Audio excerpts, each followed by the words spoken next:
आज हम आपको लेकर चलेंगे उस कार्यक्रम में जहां 51 साल पुराने भारत के सबसे विवादित राजनीतिक फैसले आपातकाल की याद एक बार फिर ताजा की गई।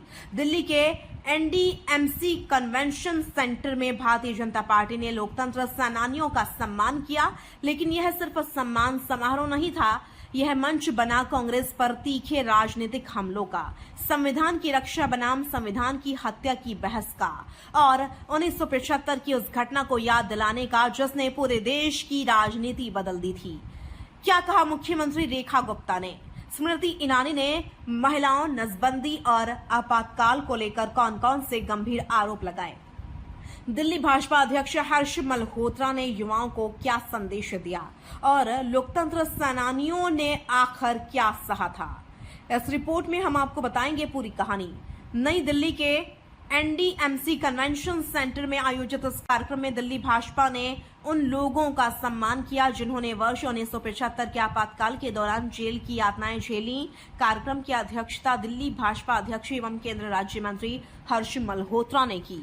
मुख्य अतिथि के रूप में दिल्ली की मुख्यमंत्री रेखा गुप्ता मौजूद रहीं। मुख्य वक्ता थी पूर्व केंद्रीय मंत्री स्मृति ईरानी, जबकि लोकतंत्र सेनानी और भाजपा संसदीय दल के सदस्य सत्यनारायण जाटिया ने भी कार्यक्रम को संबोधित किया।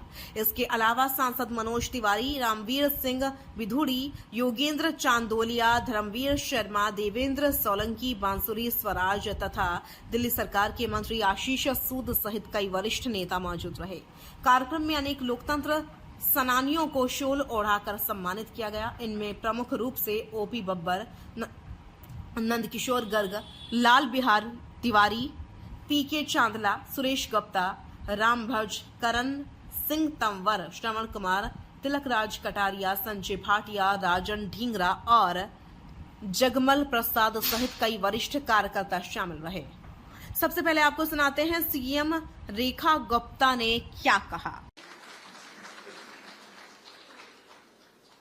कितनी हास्यास्पद बात है कि आज जो लोग अपने जेब में संविधान की किताब लेके घूमते हैं, लोकतंत्र की दुहाई देते हैं कि लोकतंत्र की हत्या हो रही है, लोकतंत्र की हत्या हो रही है, किसी जनसभा में जाएंगे, किसी टीवी चैनल पे बैठेंगे तो किताब को निकाल करके ये संविधान, इसका पालन नहीं हो रहा, ऐसे वाक्य कहने वाले लोग ये सोचते हैं कि संविधान उनकी जेब में है।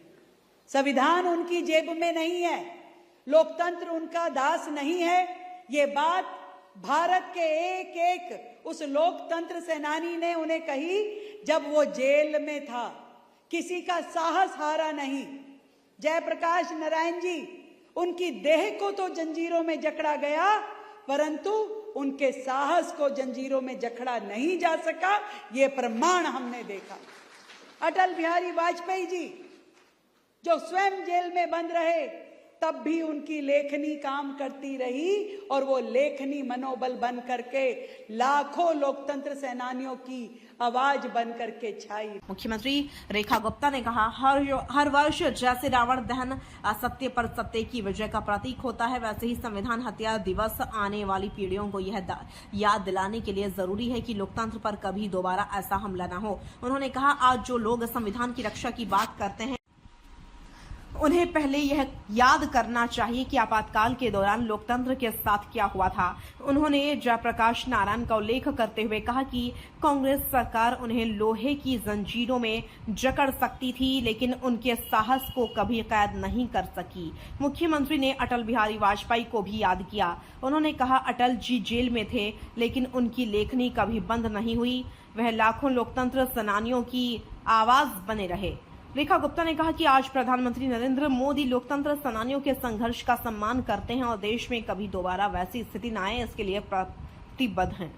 स्मृति ईरानी का कांग्रेस पर हमला। कार्यक्रम में सबसे तीखा हमला पूर्व केंद्रीय मंत्री स्मृति ईरानी ने बोला। उन्होंने कहा, इतिहास की सबसे बड़ी विशेषता यही है कि यदि उसे याद नहीं रखा जाए तो वह खुद को दोहराता है। उन्होंने कहा कि आज के युवाओं ने आपातकाल नहीं देखा, इसलिए उन्हें उस दौर का सच जानना चाहिए। उन्होंने आरोप लगाए कि कांग्रेस और उसके सहयोगियों ने संविधान की हत्या की थी। उन्होंने कहा, जो लोग आज खुद को संविधान का सबसे बड़ा रक्षक बताते हैं, उन्हें पहले यह जवाब देना चाहिए कि 1975 में संविधान का क्या हाल किया गया था।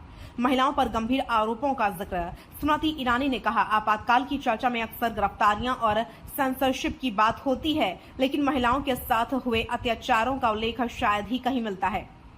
उन्होंने आरोप लगाया कि इतिहास के पन्नों से महिलाओं के खिलाफ हुई घटनाओं को लगभग गायब कर दिया गया। स्मृति ईरानी ने कहा कि आपातकाल के दौरान 1 करोड़ से अधिक लोगों की नसबंदी हुई। उन्होंने दावा किया कि विरोध करने वाले गांवों की बिजली काट दी गई, लोगों को जबरन पकड़कर नसबंदी कराई गई और लाखों लोगों का जीवन प्रभावित हुआ।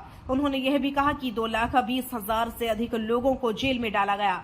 न्यायपालिका और अधिकारियों का जिक्र स्मृति ईरानी ने कहा कि न्यायपालिका पर भी दबाव बनाया गया। उन्होंने जस्टिस HR खन्ना का उल्लेख करते हुए कहा कि उन्होंने दबाव के बावजूद अपनी अंतरात्मा की आवाज नहीं दबाई। उन्होंने यह भी आरोप लगाया कि हजारों अधिकारियों को इसलिए हटाया गया क्योंकि वे आपातकाल का हिस्सा बनने को तैयार नहीं थे। दिल्ली भाजपा अध्यक्ष हर्ष मल्होत्रा ने कहा, आज का कार्यक्रम केवल इतिहास दोहराने का नहीं बल्कि युवाओं को लोकतंत्र का महत्व समझाने के लिए है। उन्होंने कहा, आपातकाल के दौरान प्रेस की स्वतंत्रता समाप्त कर दी गई थी, विपक्षी नेताओं को जेल में डाल दिया गया था, मौलिक अधिकारों पर रोक लगा दी गई थी। उन्होंने कहा, लोकतंत्र केवल संविधान की किताब से नहीं चलता बल्कि स्वतंत्र न्यायपालिका, स्वतंत्र मीडिया, सक्रिय नागरिक समाज और जागरूक जनता से चलता है। सत्यनारायण जाटिया का संबोधन लोकतंत्र सेनानी सत्यनारायण जाटिया ने कहा, आपातकाल भारतीय लोकतंत्र का सबसे काला अध्याय था।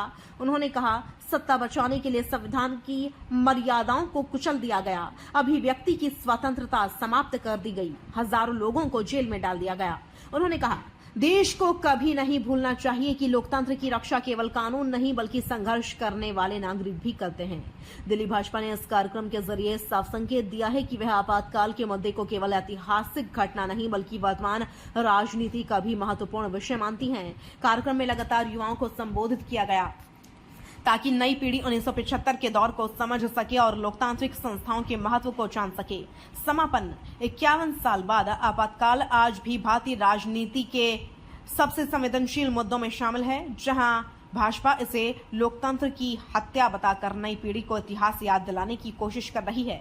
वहीं विपक्ष इस मुद्दे पर अपनी अलग राजनीतिक व्याख्या रखता है, लेकिन इतना तय है 1975 का वह दौर आज भी भारतीय लोकतंत्र की सबसे बड़ी बहसों में शामिल है और शायद आने वाले वर्षों तक रहेगा।